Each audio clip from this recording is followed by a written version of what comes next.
These artists should not be on the lineup for World Creole Music Festival this year. Today, we're talking about real business.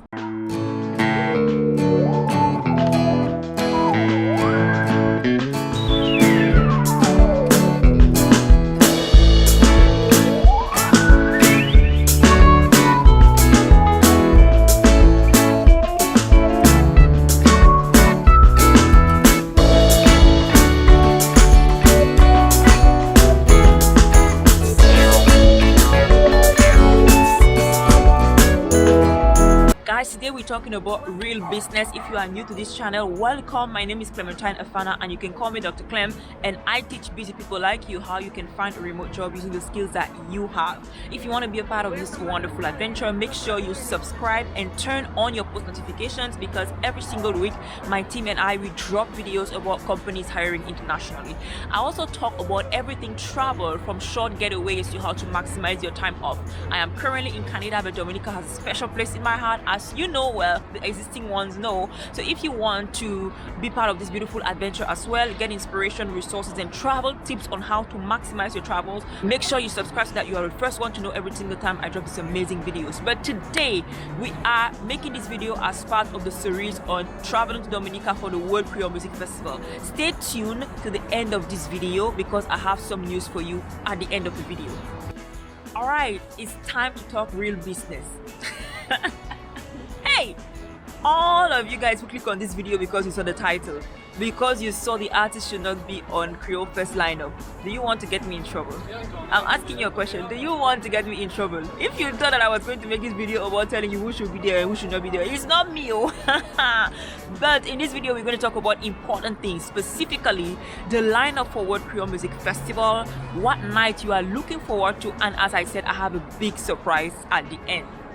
Now, I remember when the announcement for Creole Fest came down, we all know DDA, Discover Dominica, kind of had us hanging on to dear life, wondering who is making the lineup, who is not making it, who is making it, who is coming, who is not coming. Everybody was like, bruh, can you tell us already? And I was overseas and I was still feeling the pressure, but they really had us waiting for that lineup and that announcement. But anyways, when the announcement came, there was so much controversy on the internet, on social media, where people were saying, oh, this person should not be there, this person should have been there, this and that and that, and everybody was kind of like feeling like the headliner, Burna Boy, like that DDA should bring Burna Boy, and when Burna Boy wasn't announced, everybody was up in arms and blah blah blah. And everybody who was in Dominica knows the showdown and everything that went on. But before we even get to the Burna Boy part, I wanted to say something. I got a feeling that, and it's not that I got that from somebody, like somebody told me, but I had a hunch that they were going to bring Burna Boy, and I just want to say a big thank you to the Discover Dominica and the government for bringing Burna Boy, because he's an international artist. He's the current African giant, and he is creating amazing Afrobeat music. He's out there, promoting our culture and so forth. So it was a big deal for them to bring him. But I also felt like he was gonna come, so much so that there were some festivals in Canada. For those of you guys who don't know, I'm currently in Canada, and there were some festivals here in Toronto where he was actually headlining, and I saw he was at an event in Barbados, and then he was in Toronto, and I felt like, Burna Boy is getting closer and closer to me, But I purposefully told myself I'm not going to go to the Burna Boy event in Toronto because I am expecting to see him at World Creole Music Festival. So sad, so done. Now, I'm not saying that he's coming because of me, but I think I had a hunch, so I'm really happy that he is coming and he is headlining the festival. But beyond that, let's talk about the daily lineup. Let's talk about who is on the lineup, who you are looking forward to see, and who are you most excited to, and which night are you most excited to see. Putting together a festival like the World Creole Music Festival is a big deal, not just culturally but also financially. A lot of people don't realize this, but the World Creole Music Festival is an international festival that is helping Dominica to position itself not just within the Caribbean, the regional scene, but also the international scene, and it comes with a huge financial investment. And having done different other festivals around the world, I can tell you, for the patrons of the World Creole Music Festivals, the price of the ticket is actually a huge steal. We're talking about 3 nights of pulsating rhythm, excellent entertainment at a value of less than 150 US in total, which means that there is a low cost of entry for those who are attending the festival, but it comes with huge costs because getting artists like Burna Boy is not like you're not gonna pay $2 or $200 or $200,000 to get something like. I mean, you know, it comes at a huge cost. And we're not just talking about Burna Boy, we're also talking about all the other international artists that are from the region, all the regional artists and all the local artists. It comes with a huge cost. So I want to bring up, when we talk about you know, putting together this kind of events and who we are able to afford to bring on the lineup, it's really important for us from the consumer's perspective to think about cost. You know, it's not just it's not always like, oh, we want this artist to come. Like, you have to ask yourself critically, can we afford it? Can we make it happen? You know, and if money is taken to bring this artist, which part of a bigger budget, you know, a bigger entertainment budget is going to, this money is going to be taken on. But that's another conversation for those who are ready to have that conversation. As somebody who's always thinking business, thinking about how you can earn and how you can make, I tend to see things not just from the entertainment perspective but also from the business perspective, which is why when DDA didn't announce Burna Boy yet, I was like, you know, even though people were really hoping that he was going to come and stuff, I was like, you know what, you need to not just think about, okay, we want to dance to Anidibo and Shayo and all those things, but you need to think about, can we afford this? And if we invest in bringing him, how are we going to get that return on investment? This takes me to the second point, which is, regardless of who is coming, regardless of whether it's your favorite artist, whether it's a person that you really want to see on the lineup, you as a native, as a resident of the island, as somebody who loves the island and who loves entertainment and who wants to see the island economy thrive, should make it your mission to promote the festival in any way that you can. If you cannot attend, promote, invite, entice other people to attend, share the festival events with everybody else that you know, whether on land or overseas or as in the diaspora. Events like Creole Festival like this, for the government, or well, for the country, they are a huge investment. And generally the return that you get is from people who come and patronize and stay on the island through all the festival period. The festival itself might not be able to give you back the money that you invested, because again, we are talking high numbers. The festival might not be able to give you the money that you invested, but the fact that there's a lot of influx of tourism, there are a lot of people who are coming to book hotels, to spend on the island, you know, to eat at restaurants, to participate in entertainment events, to buy clothing, to buy souvenirs, and all these things communally and together contribute to generating income for the country and for the tourism economy. So even if, you know, you say, okay, you know, as a patron, I am not able to, you know, come and patronize a festival, but you play your part in sharing about the events that are happening around the festivals, the different things that people can patronize actually contributes to growing that economy. And it's really important for us, as not just people living in the islands and loving the islands, who understand that we need to look at things from a business perspective, and for the fact that the festival is a tourism product, yes, but it helps to also generate, you know, financial, you know, growth and income into the island through all the ancillary events that are happening around the festival. Another way that you can contribute and participate into the promotion of the festival as somebody who cares about the island and who loves the island is by attending the festival. I mentioned earlier in this video that this is actually one of the most affordable festival in terms of point of entry, like financially, because by buying a season ticket, for example, is $300 right now, $300 EC, which is less than $120 US. I mean, I can run it up to less than $130 US for 3 nights of full sitting rhythm. I mean, which other festival around the Caribbean would you see at that price? Like, for 3 nights of excellent entertainment, you get at 120 US or less. Where else? If you see a festival like this, let me know in the comment. I want to check it out myself.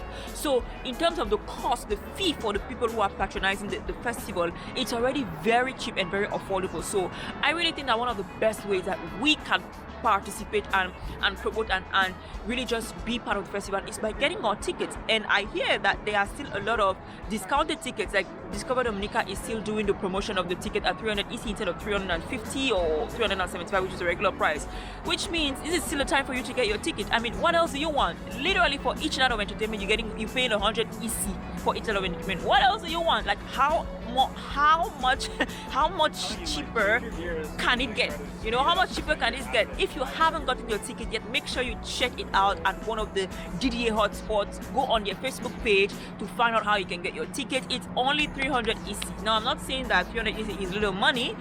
Depending on how much you're making, what your income level is, and your expenses and stuff are, you know, it's can be a considerable amount of money, but when you compare it to other festivals of the same caliber and the same lineup, it's really a steal and it's really a given. And I really think that every single person who is capable of affording this should be able to purchase a ticket and attend the World Creole Music Festival 2022, whether or not your favorite artist is coming. Now let's talk about those artists. Instead of thinking about who shouldn't be on the lineup because our favorites weren't there, let's talk about who we are looking forward to the most when it comes to the nightly lineup. And as you're watching this video, I would love for you to tell me which night are you attending and who you are looking forward to seeing. So with no further ado, let us look at the nightly lineup for World Creole Music Festival 2022.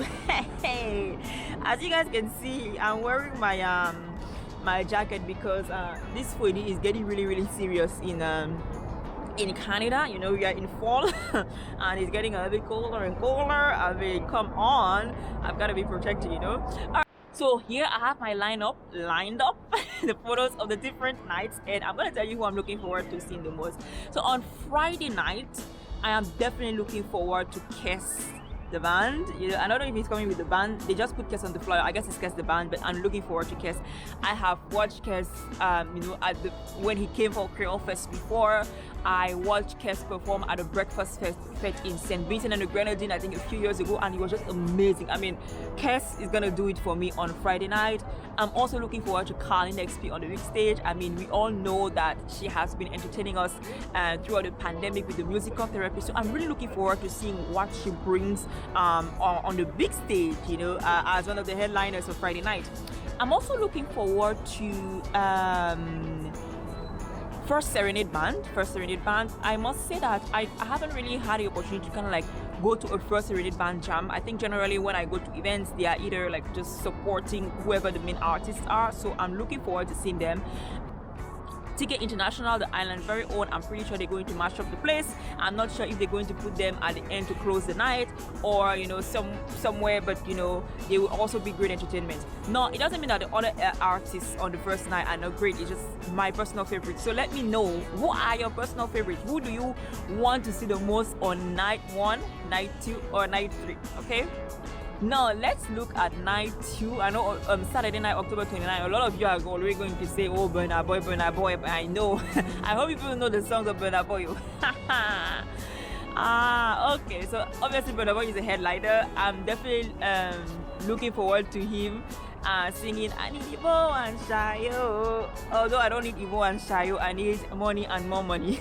I don't know if you need Ivo and Shayo, but I need money and more money. And some other songs. I must say, out of many of the African artists, I listen to a handful of Afrobeats.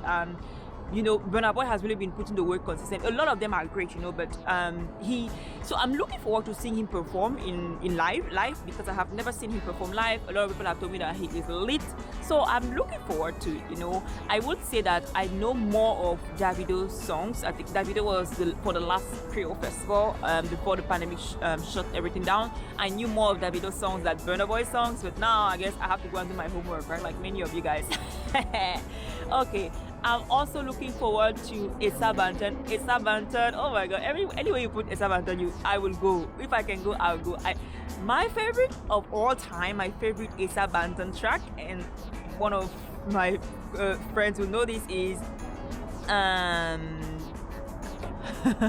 my god, I can't remember. No, it's not When Fete is yeah, Fete is Fete, Mass is Mass. If you were moving, then move your beep. Okay, I'm not gonna say this on camera, but that's my favorite. You know, I love that song, so I really hope that he performs it. Oh, for all I care, he can perform that song for the whole night. You know, like everything else can come after. I'm also looking forward to Jocelyne Beroard. She is beautiful on stage. She is a great performer. I have never seen her perform on her own. I've always seen her perform as part of Kassav, and we all know in the Caribbean Kassav is lit.com. So it will be really interesting to see how Jocelyne Beroard performs on her own. I have never seen her, so I'm looking forward to that. I'm also looking forward to Ecstacy to come and serenade us with some nice compa, you know, Colton T as well. I am really excited that Colton T is on the lineup this year. I'm sure Colton fans are going to feel like this is long overdue. I'm looking forward to him singing "I Struggle Days." I like his face when he sings that. But anyways, he has some other great songs, so I'm looking forward to that as well. And I am looking forward to the original CK. Omah, I don't know him, I'm not very familiar with him, but again, that's somebody that I have to do my homework on, right? Let's look at night 3, Sunday night. Who am I looking forward to, and who are you looking forward to? Remember to drop it in the comments. I want to see who your favorite artists on the lineup are. Okay, Sunday night, definitely for me, is gonna be Patrice. I mean, Patrice Roberts has been kind of like an, for lack of better word, underdog, like in the soca scene, but now she's no longer an underdog.